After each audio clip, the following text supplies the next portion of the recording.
They were laughing, loud, reckless, certain that their words would never echo back to them.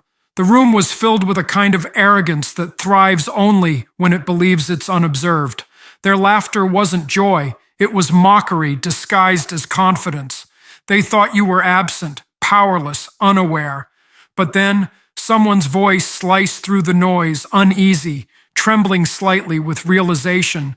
Wait, are they listening? And in that moment, the atmosphere shifted, the smiles faltered, the energy turned dense and fragile. Suddenly, every whispered insult, every exaggerated story, every shared smirk became a reminder of something uncomfortable: accountability. Because there's a silence that unsettles people, a silence that holds knowledge instead of ignorance. It's the silence of someone who has been watching, thinking, understanding, someone who already knows. That's when fear begins to crawl beneath the surface.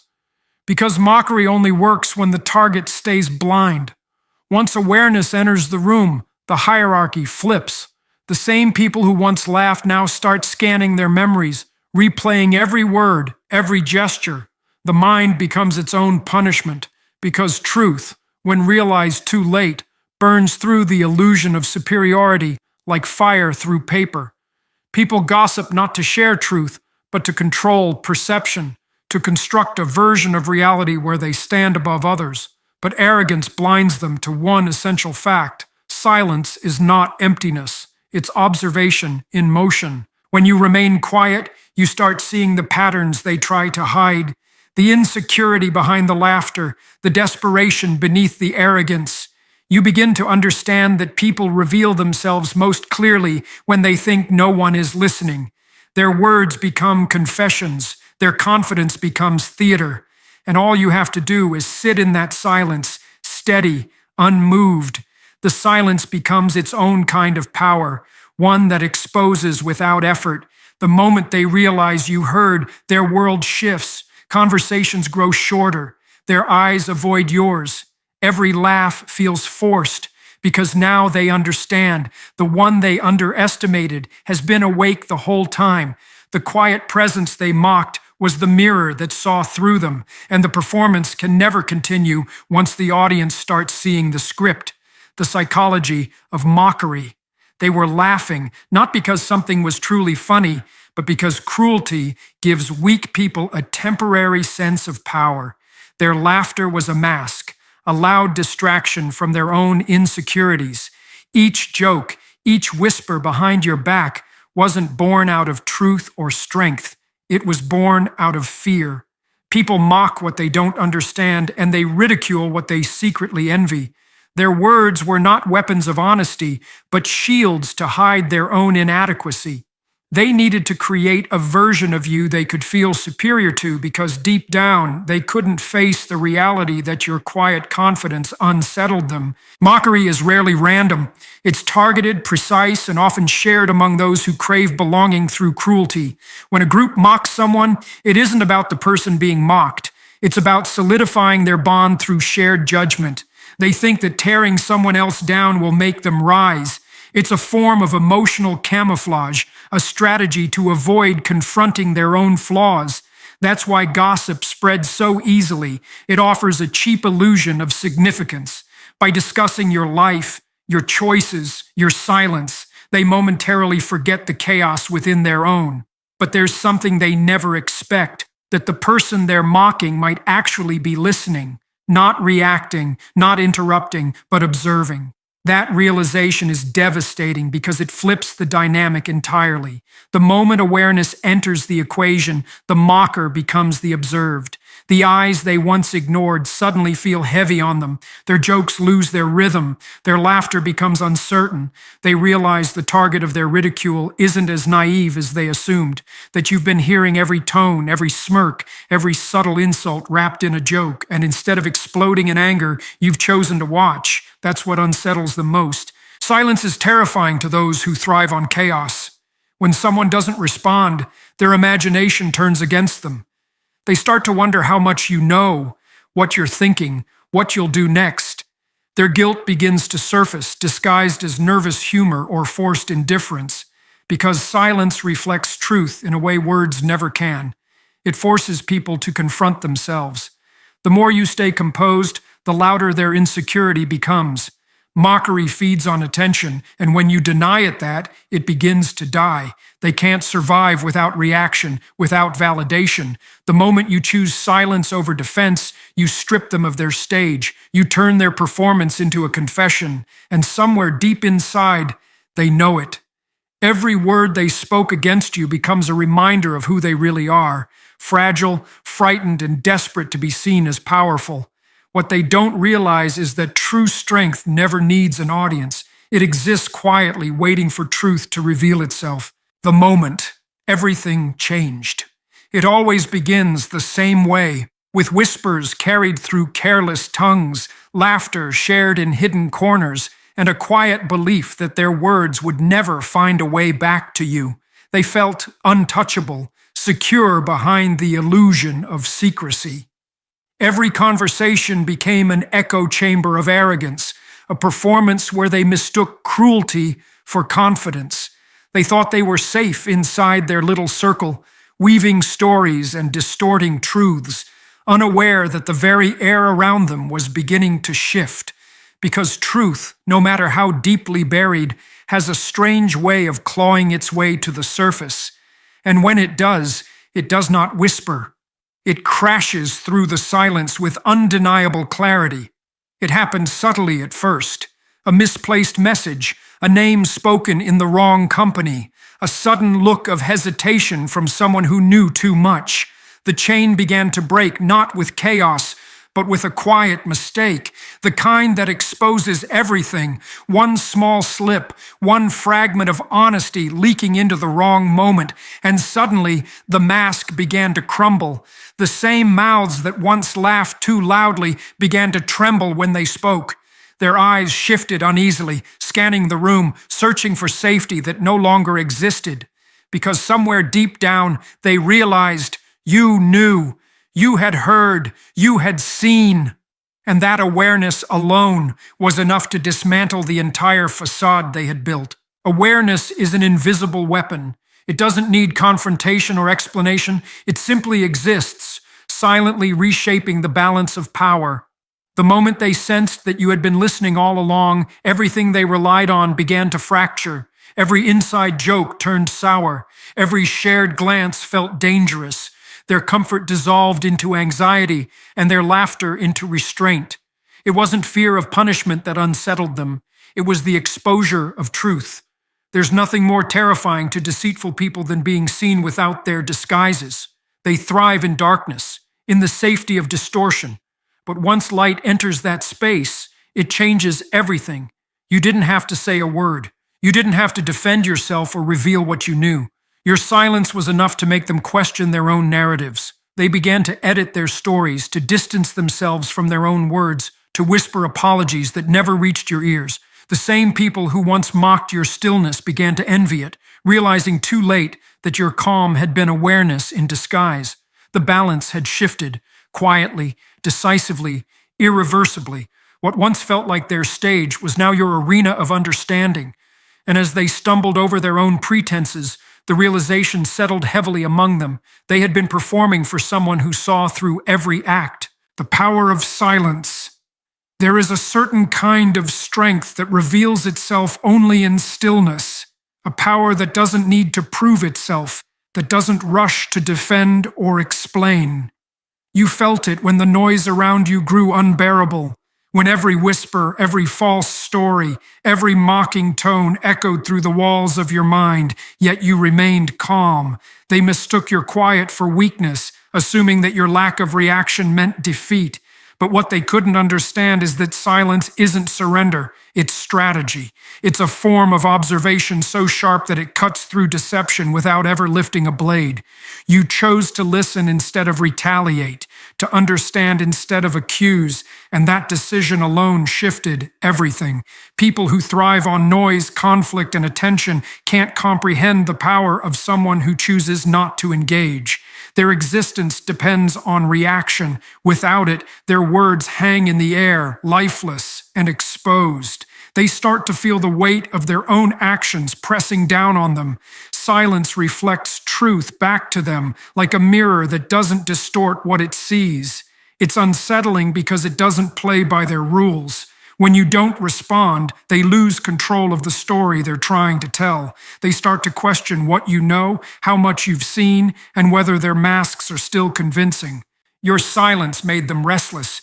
They began to fill it with assumptions, nervous laughter, and meaningless chatter, all in an attempt to drown out the guilt creeping in from the edges.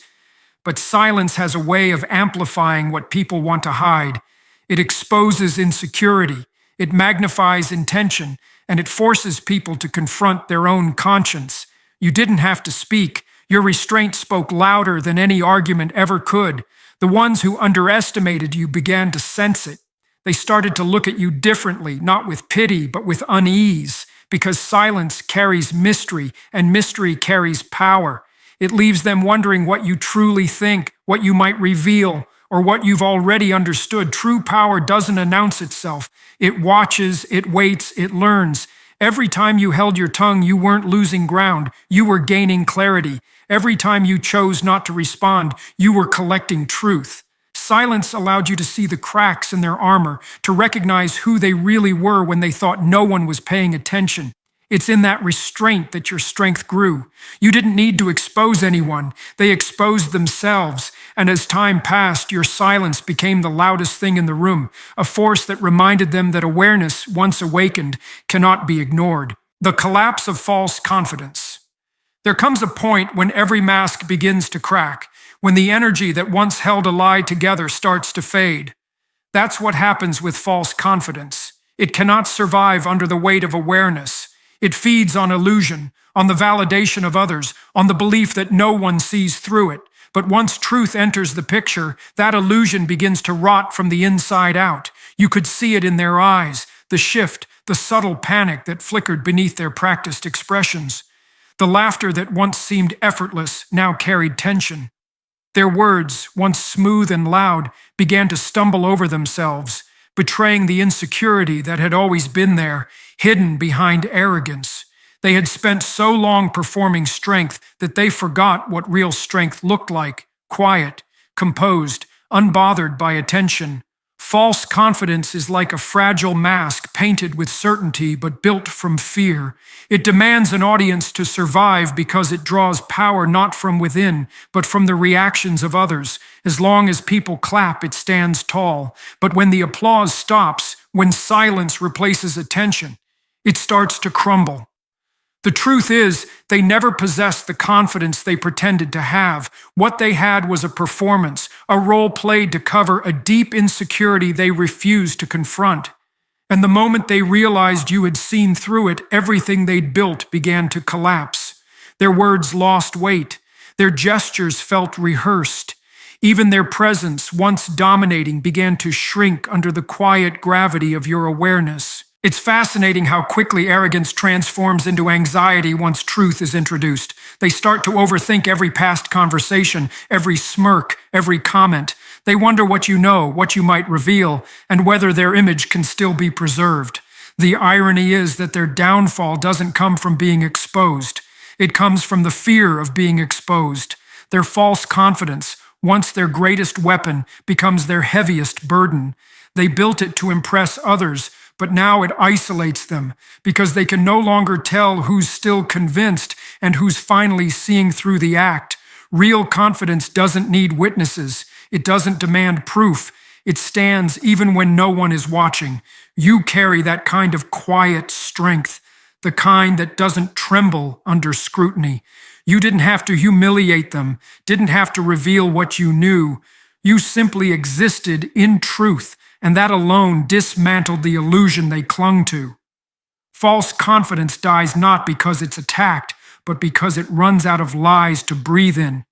And once the performance ends, all that's left is the silence of realization, the understanding that they were never as powerful as they pretended to be. The universal law of awareness. There is an unspoken law that governs the quiet and the wise, the law of awareness. It doesn't shout, it doesn't seek recognition, but it changes everything it touches. Awareness is the invisible current beneath all human interaction, the silent witness that observes without judgment yet alters the entire landscape by simply existing. When you begin to truly see, not just with your eyes, but with your understanding, you realize that knowledge itself becomes your shield. You don't have to defend yourself against lies when you can see the patterns behind them. You don't need to respond to deceit when you can recognize the desperation that created it. Awareness turns chaos into clarity. It transforms confusion into insight. It allows you to stand in the middle of manipulation and not be moved by it. People often fear those who see too much. There's something unsettling about someone who can read between the lines, who notices the tremor in a voice, the hesitation in a laugh, or the contradiction between words and actions. Awareness disarms deception because it makes hiding impossible. Those who operate in deceit rely on darkness, the ignorance of others, the comfort of secrets, the illusion that no one is paying attention. But when awareness steps into the room, it's like light flooding into a place that's been dark for far too long. Shadows scatter. The truth becomes impossible to disguise. And suddenly, the ones who once felt powerful begin to shrink, exposed by nothing more than observation. What awareness teaches you is that reaction is not always power. Understanding is. The one who reacts is controlled by emotion, but the one who sees clearly holds control over the situation itself. Awareness gives you time to think, to discern, to decide what deserves your energy and what doesn't. It's a form of inner discipline, a kind of vision that sees both the outer behavior and the inner motives. And once you have it, you realize that awareness is its own defense. You no longer need revenge, nor do you crave validation. You simply know, and knowing is enough. Those who live without awareness exist in blindness, repeating the same patterns, hurting others, betraying trust, all while convincing themselves they are justified. But awareness breaks that cycle. It shows you where deception begins, in fear, in insecurity, in the hunger for control. It helps you understand why people do what they do, and that understanding frees you from the trap of taking their actions personally. Awareness gives you peace without naivete, strength without cruelty, and truth without aggression. It is the quietest kind of power, and yet it's the most dangerous to those who depend on illusion to survive. Because when you see clearly, you can no longer be deceived, and deception, stripped of its audience, simply collapses. The turning point. There comes a moment when the energy in the room changes, a subtle but unmistakable shift that exposes everything. It begins quietly, like the stillness before a storm.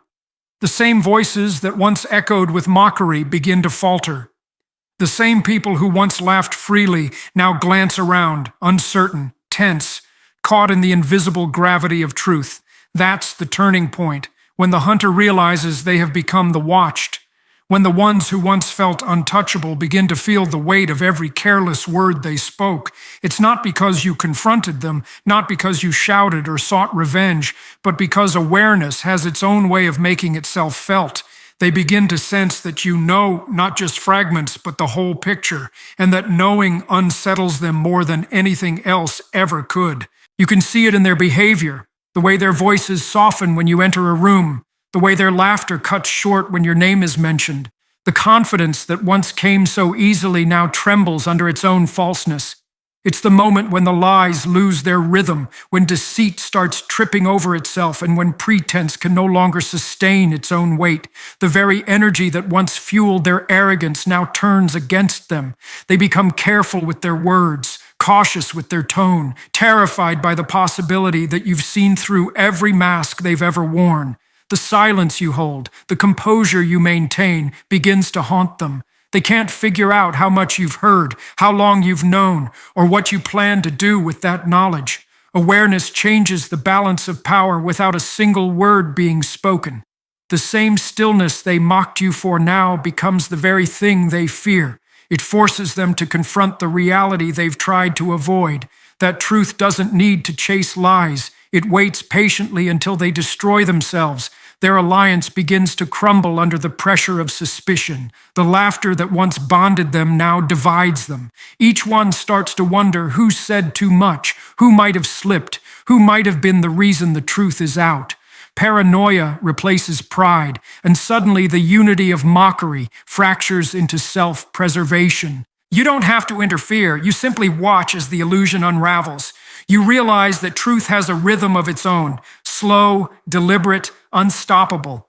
It doesn't arrive with noise or spectacle. It enters quietly, but when it does, it changes everything it touches. That's the beauty of the turning point. It doesn't announce itself, it simply exists. The same people who once fed off your silence now fear it. They can no longer hide behind the noise they created because now every echo reminds them of what they tried to bury. And as the atmosphere grows heavier with realization, they begin to understand the one they underestimated was never in the dark. The lesson for the chosen ones. There is a strange kind of wisdom that only those who have been misunderstood can ever truly learn. It's the wisdom born from silence, from restraint, from walking through humiliation without losing your sense of self. You learned that not every battle is worth fighting, and not every truth needs to be shouted to be known. The world often mistakes quiet people for weak ones, but in reality, it is the quiet ones who carry the deepest awareness. They see everything, they feel everything, and yet they choose peace over reaction. That is not weakness, it is mastery. It takes immense strength to remain composed when surrounded by chaos, to observe instead of retaliate, to let time reveal what anger would only distort. When you are chosen for growth, life will often place you among those who test your patience, your dignity, and your sense of worth. These people serve a purpose, not to destroy you, but to refine you. They force you to confront what kind of person you want to become. Do you lower yourself to their level, or do you rise above and let silence speak for you? The chosen ones always choose stillness, not because they're afraid, but because they understand something the others don't. That reaction gives power, but observation gives clarity. And clarity lasts longer than emotion ever could. You begin to realize that your silence was never emptiness. It was a container for truth. It was where your understanding grew, where your strength gathered itself quietly, while everyone else exhausted theirs in noise. The people who once took your calmness for passivity now struggle to comprehend how you remain untouched by their chaos. That's because you've learned to move differently. You've learned that silence isn't a void, it's a message. It's the space where you hold your power, where you wait for truth to catch up to arrogance, and it always does. The chosen ones are never meant to prove themselves. They are meant to embody truth so completely that lies cannot stand beside them. You don't need to expose anyone because life does that naturally. Time has a way of peeling back masks, of turning secrets into stories and gossip into regret. The same people who once mocked your silence will one day quote your patience. The same ones who laughed at your restraint will wonder how you knew to say nothing, because silence, when used with wisdom, becomes prophetic. It doesn't just protect you, it teaches. It reveals character, exposes motives, and reminds everyone watching that self-control is the highest form of power. So when you're quiet, it's not because you've lost your voice. It's because you've found your peace. You've learned to let others reveal themselves without your interference. You've seen how arrogance eventually turns on itself, how lies collapse under their own weight. And through it all, you stayed still, grounded in what you knew, that patience and awareness are far louder than noise will ever be. So let them wonder, let them sit in the unease of their own creation, replaying every conversation, every rumor, every word they carelessly spoke. You don't need to chase justice. It's already unfolding in silence. Every whisper that once echoed against your name now circles back to them, a haunting reminder of how quickly mockery turns into consequence. They will begin to hear their own words differently now, not as jokes, but as confessions. The weight of their intentions will return heavier than they expected. That's how truth works. It doesn't vanish. It waits. It gathers momentum quietly until it's ready to reveal itself. You don't have to expose them. Life has already begun that work. You don't need to correct their lies because reality always bends back toward truth. What they once said behind your back now echoes louder in their own minds than it ever did in yours. They will feel the shift in the way people look at them differently, in the way silence greets their laughter, in the way trust begins to withdraw. The same energy they used to belittle and deceive now wraps around them like a shadow they can't escape. That is the law of return, not revenge, but balance. What is sent out always finds its way back home. And as for you, there is no need to speak, no need to remind anyone of what was done. Your presence alone now carries the quiet power of someone who has seen too much to ever be fooled again. You've transcended the need for validation. You've risen beyond the reach of those who tried to define you. While they wrestle with guilt and exposure, you move forward with calm certainty, untouched by their chaos. That is the ultimate victory, not proving them wrong, but outgrowing the entire game they were playing. They may still talk, but their words no longer have the same weight. They may still gather, but their unity is cracked. Because deep down, they all know the truth. You heard everything. You saw through the noise, through the illusion, through the false confidence. And now every word they spoke has become their own undoing. You never needed to raise your voice. You never needed to fight for your name. You simply had to listen, and that was enough.